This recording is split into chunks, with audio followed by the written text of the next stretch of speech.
کا دور ہے.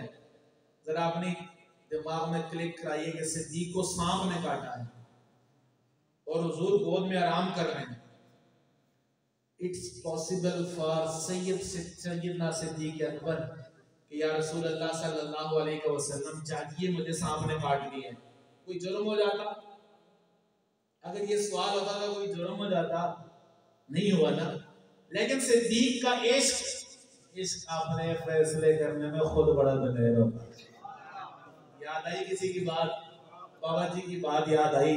عشق اپنے فیصلے کرنے میں خود بڑا دلیر ہوتا. آئیے ذرا عقل والے لاجک والے سنگیوں کو ذرا سمجھانے کے لیے قرآن کے دامن میں آتے ہیں. کیوں؟ اے قرآن نورانی شیشہ میرے اور آپ کے گھر میں تو قرآن کی جگہ ہی نہیں بچی ہے. کوئی جگہ تو نئی کوٹھیاں بنتی ہیں, پراپرٹی ڈیلرز یہاں پر ٹھیکیدار یہاں پر بیٹھے ہوں گے, کوئی قرآن کی رکھنے کی جگہ بھی بنتی ہے. کوئی گھر میں نماز پڑھنے کا کوئی کمرہ ہوتا ہے جس کو مسجد بیت کہتے ہیں, جہاں پر عورتیں اعتکاف بیٹھ سکتی ہیں. کوئی ہمارے آرکیٹیکٹس کوئی ڈیزائن ایسا ہے مسلمانوں کا جس میں مسلمانی کی نشانی ہو نہیں. کیوں کہ ہم نے کہا قرآن تو پرانی باتیں ہو گئی ہیں نا, تو جدید ہو گئے ہیں. لیکن آپ بھول بیٹھے کہ اے قرآن نورانی شیشہ رب دارا دکھاوے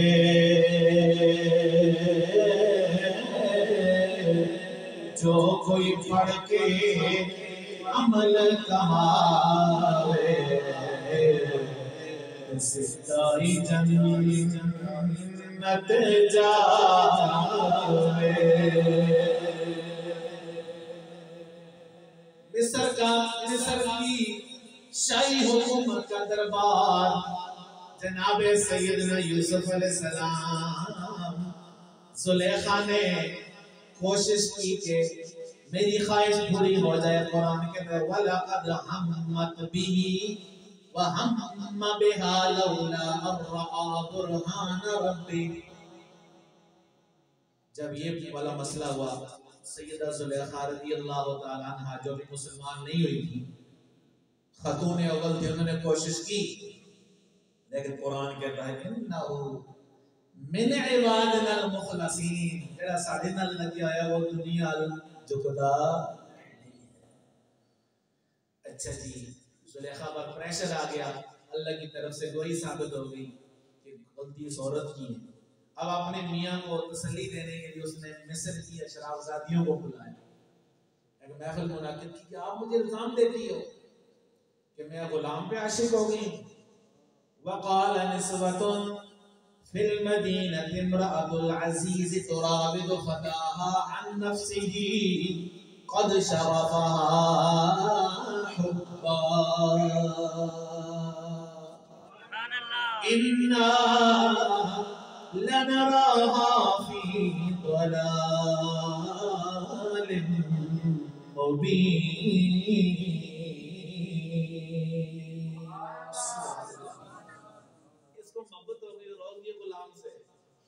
اس نے کہا اچھا مجھے الزام دے دیو کہ غلام سے محبت ہو گئی ہے. اس نے ترکیب سوچی, قرآن نے اس ترکیب کو بیان کیا. فَلَمَّا سَمِعَتْ بِمَكْرِهِنَّ أَرْسَلَتْ إِلَيْهِنَّ وَأَعْتَدَتْ لَهُنَّ مُتَّكَئًا. جب حضرت زلیخا کو یہ خبر پہنچی کہ بازار میں مصر میں یہ خبر مشہور ہو گئی ہے خاتون اول کے خلاف, اب اس کا کوئی حل ہونا چاہیے. اس نے کہا جتنی بھی عورتیں ہیں نا بڑی بڑی ان سب کو بلاؤ. فلما سمعت بمکرہن, جب یہ والی باتیں سنی, ارسلت الیہن, میسج بھیجا ان کی طرف, پیغام بھیجا, جو بھی اس دور میں میڈیا کا ہو سکتا تھا. وَأَعْتَدَتْ لَهُنَّ مُتَّكَئًا, ان کے لیے متکئا مطلب جگہ بنائی, تخت لگائے, ان کے بیٹھنے کے لیے مسندیں لگائی. وَأَعْتَدَتْ لَهُنَّ مُتَّكَئًا وَآتَتْ كُلَّ وَاحِدَةٍ مِّنْهُنَّ سِكِّينًا. ہر ایک آدمی چھری پکڑا دیا. قرآن قرآن کا لفظی ترجمہ دیکھ سکتے ہیں آپ جا کے. وَآتَتْ كُلَّ وَاحِدَةٍ مِّنْهُنَّ سِكِّينًا. سِكِّين عربی میں چھری کو کہتے ہیں. وَقَالَتْ اخْرُجْ عَلَيْهِمْ. توجہ کیجیے، ہم یہ مسئلہ سمجھنا چاہتے ہیں کہ صدیق دیکھ حضور کو ایک کاٹ سانپ آیا، دیکھنے میں خلل نہیں آ رہا. کیسے پوسیبل ہے، کیسے ممکن ہے؟ اس چیز کو ہم سمجھنا چاہ رہے ہیں، لیکن سمجھنا اللہ کے قرآن سے چاہ رہے ہیں. اللہ کا قرآن کہتا ہے آگے سیدہ زلیخا نے کہا اخرج علیہم. محفل سے تھی لوگوں کے، عورتوں کے، اشراف زادیوں کے ہاتھ میں فروٹ دیے، ساتھ چھریاں دے دی. فروٹ کے بارے میں مختلف اقوال ہے، لیمن تھا، مالٹا تھا، جو بھی تھا الغرض. وقالت اخرج علیہم.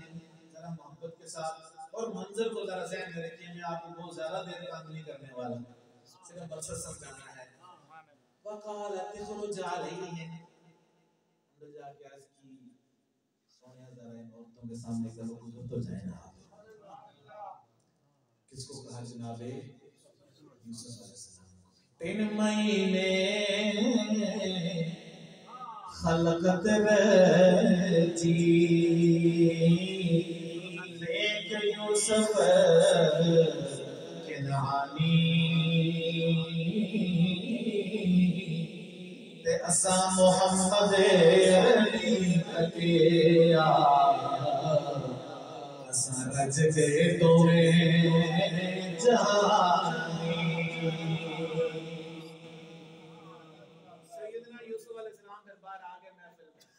قرآن کیا کہتے ہیں؟ قرآن کہتے ہیں فَلَمَّا رَأَيْنَهُ. جب ان عورتوں نے یوسف علیہ السلام کو دیکھا. قرآن کی تعبیر جو میں آپ کو اسٹائل بنا رہا ہوں آپ کے سامنے نا، ترجمہ اس طرح کی بات کہہ رہے ہیں. فَلَمَّا رَأَيْنَهُ. جب انہوں نے دیکھا. اکبرنہ ہے نا، اللہ اکبر، بڑا جانا. اکبرنہ وَقَطَّعْنَ أَيْدِيَهُنَّ. اپنے ہاتھ کاٹ ڈالے. وَقُلْنَا حَاشَ لِلَّهِ مَا هَذَا